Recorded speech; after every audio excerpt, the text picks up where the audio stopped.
On today's vlog, Alan and Kay have a super time at their very first pub stop at the South Sands Hotel in Weston super Mare and get up close and personal in the museum. Morning. Good morning. Today we're off to Weston super Mare and we're going on our very first pub stop. Found a very nice place to stop through a Facebook site. It's called the South Sands Hotel down on the coast in Weston super Mare. So how are we going to get there, Alan? We're doing a bit of country driving. We're going to head up towards Chester, across to Wrexham, and heading down to Worcester, where we'll join the M5 and head south from there. The journey should be okay today. It's a distance of about 170 odd miles. According to sat nav, should take us about 3 to 4 hours, but we're in no rush. We're going to be stopping for lunch on the way, so we'll see how we go. Don't know if there's going to be an awful lot to actually show you on the way down, especially once we get onto the M5, but if there is, watch this space. See you later. See you later.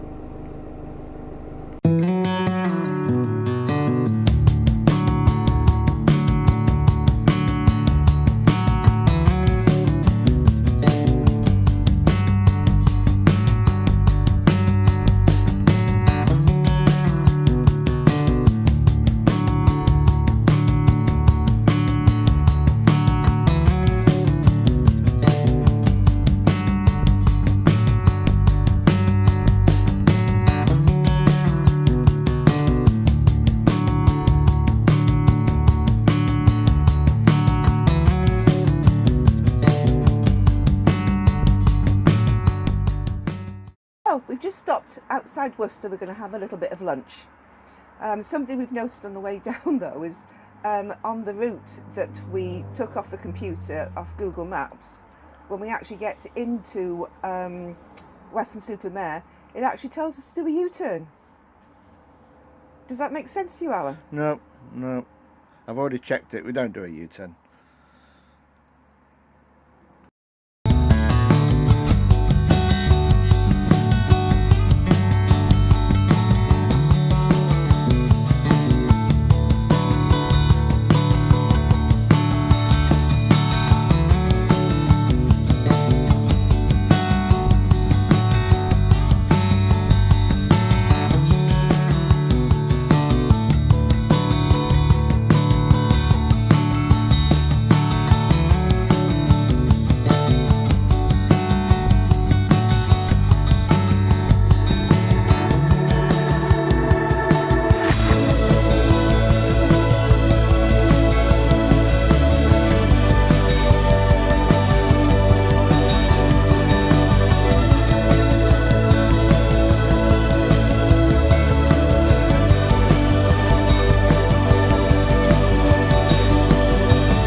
Bus stop.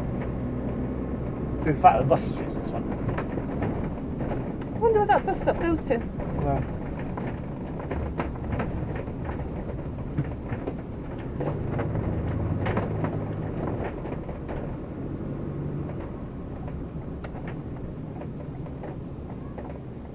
Signet Hospital. That's it, down there, the white building. yeah.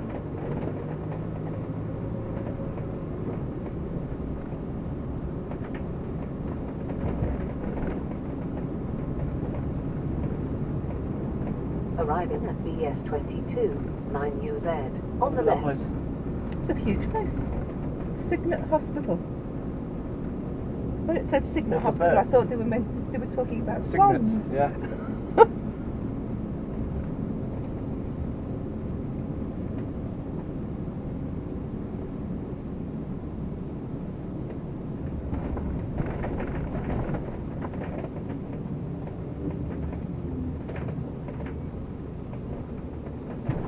Here we go.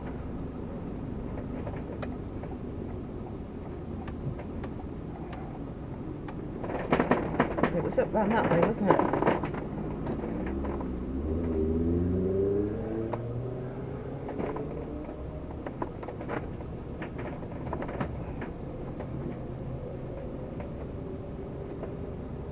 there's others here too.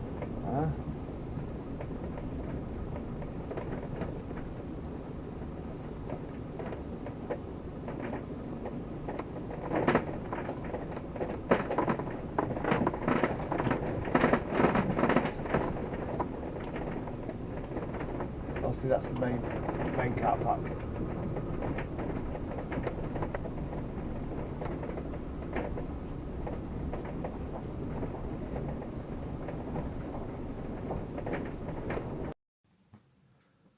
We're here in the village of Qstoke outside Weston-super-Mare, where we're staying for our pub stop for the 2 nights on the coast of the Bristol Channel, which is known for its beaches and the views.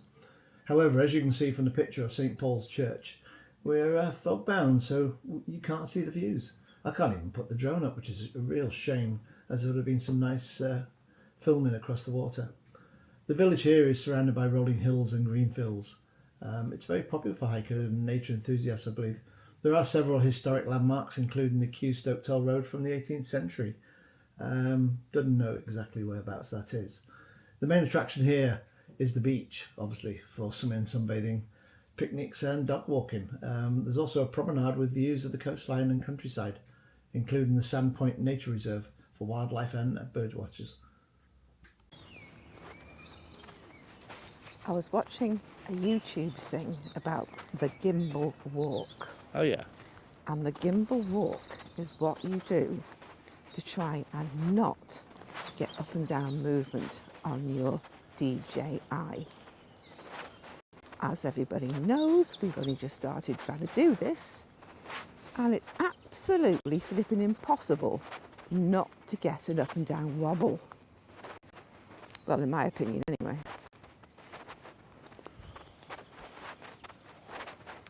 The man on the YouTube thing said, walk heel to toe, walk very... You send me left and right each time.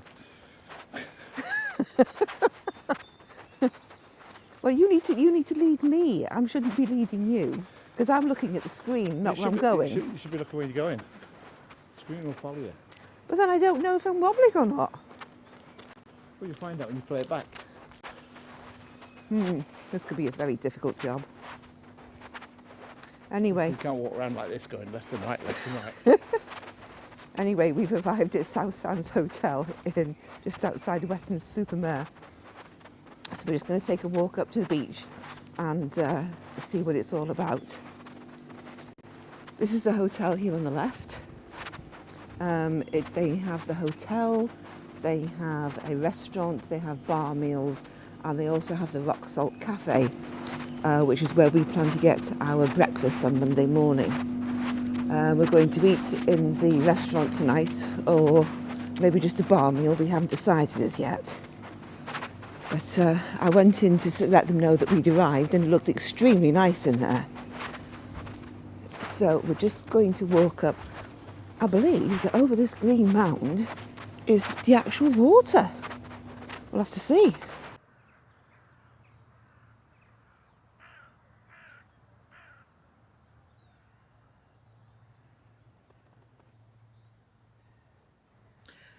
The village of Qstoke is only actually 6 metres above sea level, and historically it's been flooded many times before the sea defences were built. They look like natural dunes, but they're actually man-made.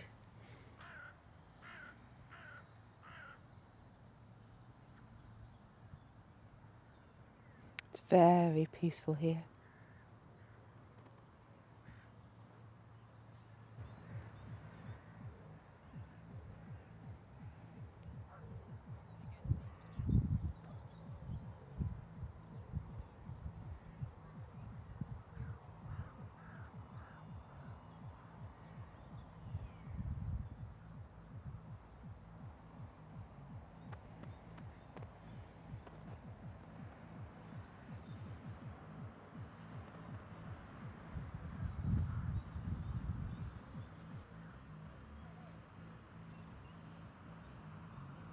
What's the island out there? I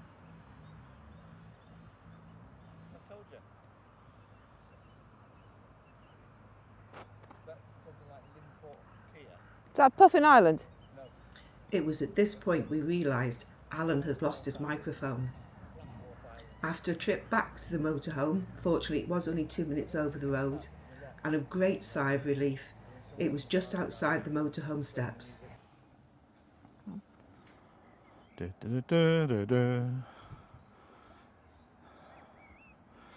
supposed to be lots of pillboxes around here from the Second World War.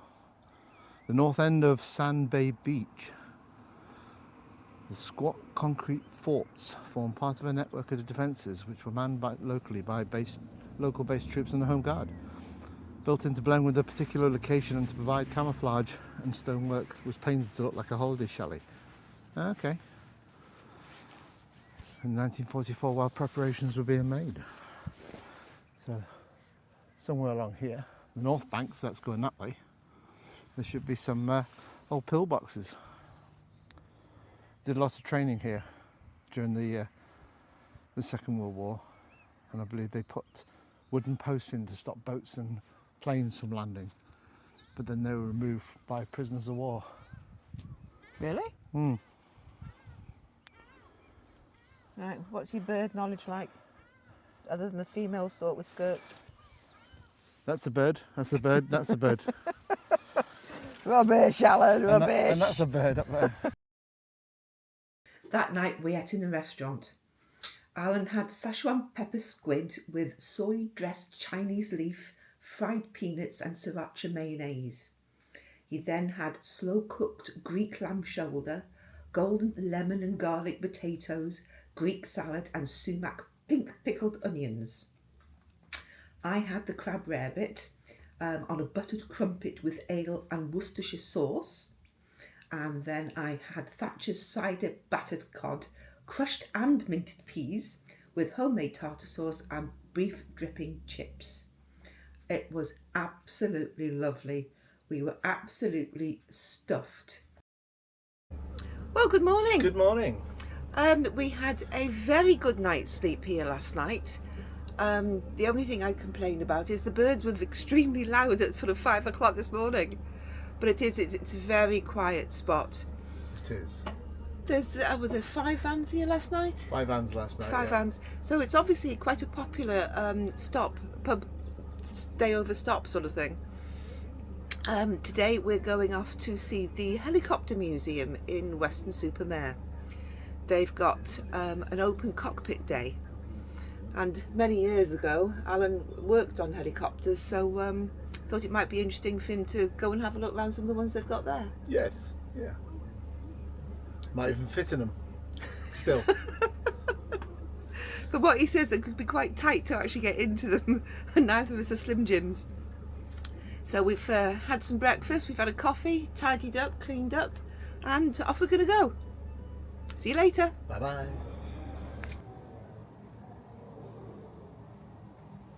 The Helicopter Museum's got over 100 rotary wing aircraft from all over the world. They have 2 of Queen Elizabeth II's Royal Flight helicopters. They've got the current world speed record holder, a G Lynx, that can go a whopping 400 kilometres an hour. There's a Vietnam veteran Huey, like in the TV programme MASH. Now only viewers of a certain age will remember that one. There's a Russian Hein guide gunship and loads more. They regularly have open cockpit days, helicopter flights and special events through the year. In April they're having a military history weekend with live 1940s music, World War II weapons demonstrations and even live tank firing on both days. The museum's near Weston Mare. It's 5 minutes drive from junction 21 of the M5 motorway. It's £14 to get in for an adult, but because I was an old fogey, he got them for 12. They've got a souvenir shop, a cafe, and the whole site is wheelchair friendly as well.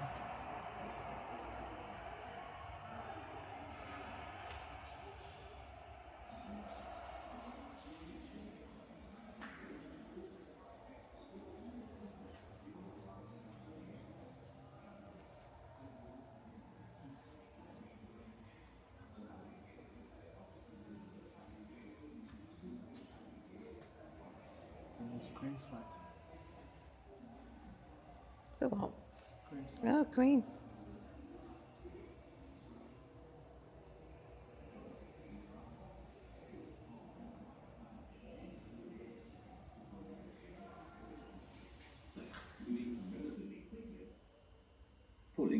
collective lever up makes the helicopter climb, and pushing it down makes the helicopter descend. The lever is connected to the swash blade on the main rotor. In the example shown, when the swash blade moves up, it collectively increases the pitch angle of all the blades to increase lift. It's all a bit And technical when it for moves me. down, it decreases the angle to decrease lift. The collective lever also often includes a twist.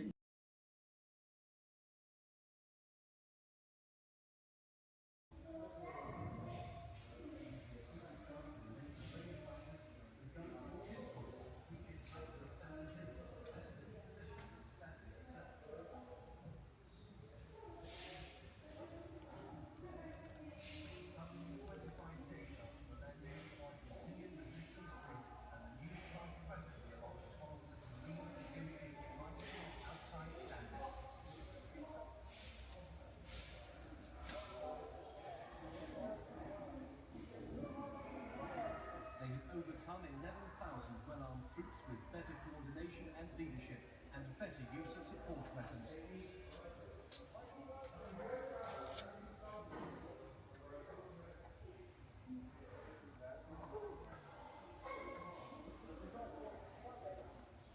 The British infantry assaults have been marked by excellent use of well-practiced tactics and initiative from non-commissioned officers. Once ashore, they never lost a battle. Yet, of forces numbering some 10,000 men, just 13.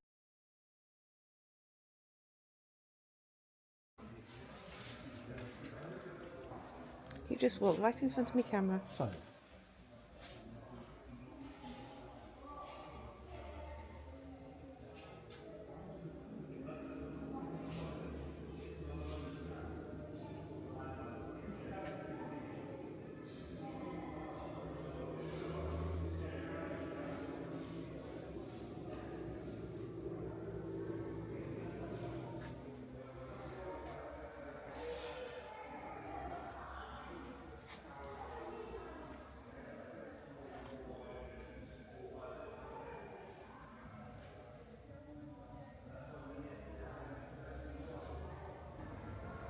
This one is absolutely huge. You just really don't appreciate the size of the blades. Well, who'd have thought you'd have had leather chairs on a helicopter?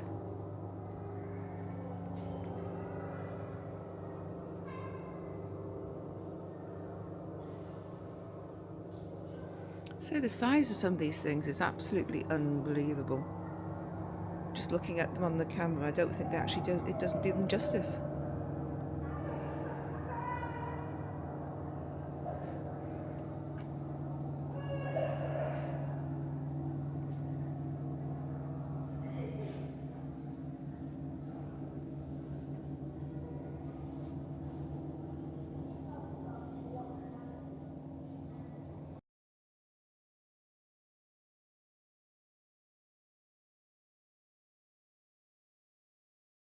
Hello. Well, we're back in the van now. We had a lovely day at the helicopter museum. It was slightly disappointing. The reason why we went today was because they were having an open cockpit day where you can actually get in and have a look in the inside of the actual cockpits of the helicopters. But unfortunately they only had one that you could actually go into. But they did have an awful lot of helicopters, didn't they? They certainly did. There was a lot of helicopters, including a few Russian ones as well. So it was very interesting. So tonight we're eating in Genevieve. We are having a chicken curry and rice. I have cheated. I bought the chicken curry out of Costco before we came away. I just had it frozen in the obviously in the freezer. Where else do you have to have something frozen? So yeah, we're eating in tonight. Good. Yeah. Good. Ashley Stern. Oh, okay. So yeah, we went to the Air Museum at Weston Super Mare. It's actually sited on the old RAF Locking airfield. Yeah, plenty of aircraft there. A few Russian ones, M24 Hind, which is quite interesting, and some really big helicopters. Got a good collection. You should see. You know they call them not propellers, are they? Rotor blades. Rotor blades. Some of the rotor blades on each, they're like this wide. It's huge. Absolutely huge. They were like that in Puma. Oh, I didn't realise it was that big. Yeah, some bigger ones though, especially on that EH-101. That was a massive helicopter as well. But, yeah, all good. They do have a lot of duplicates. I think we counted like 7 Wessex helicopters, all in different variants. There was Whirlwind helicopters, a couple of Super Pumas. So yeah, there are a few around. Very good though. Kathy was good. That's on now, dear. I can't see the gas. You can't see gas. No. No, you won't see gas. It's clear. But normally I can see a You big mean flame. when you want to see the flame? Yeah. What's funny about that? You said you can't see the gas, but you can't see gas anyway. Okay, I can't see the flame. So where's the flame gone? Okay, so it hasn't lit. I've gathered that. If we put it to the light position. So yeah, boo-boo, another boo-boo I made. We've got a Jackery, 3,700 watt Jackery, which gives us backup, basically mains electric. So being clever, I decided to plug it into the inlet, the EHU socket on the side of the van. And yeah, everything worked great, except I forgot that on electrical hookup is it turns on all the chargers in the van, even though we didn't need all the batteries charging. So of course the Jackery was dead this morning because it had obviously been charging the batteries all night long.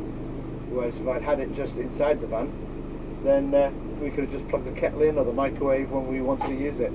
So unfortunately I haven't been able to charge it today because we haven't been out long enough to put any juice back into the Jackery. But not that we need any mains tonight anyway. We've still got the gas that's running. The heating's on diesel anyway. So yeah, lesson learned. It's a learning curve, isn't it? It is, it is. It's our first time totally off grid, Yeah, so we'll know now in the future. yep, yep.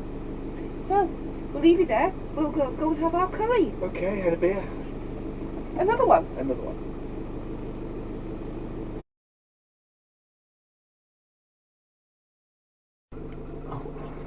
Well, good morning. Good morning. Oh, where are you going? The blinds. Ah, okay. Good morning. Well, we're on our way home now. Well, we will be in 2 minutes. We just had a lovely breakfast We at have. the pub I had a full English with toast, because you got to. Well, And- you need something to soak the eggs up. buckets of coffee, which was very good. All freshly cooked, absolutely lovely. We definitely recommend this for a pub stop. It's a lovely quiet car park. There's plenty of room here, and no one bothers you at all. So now we've got the 4 hours drive home. 4.5. 4.5. But it's been very nice to be away in the van again. It seems such a long time since we had done.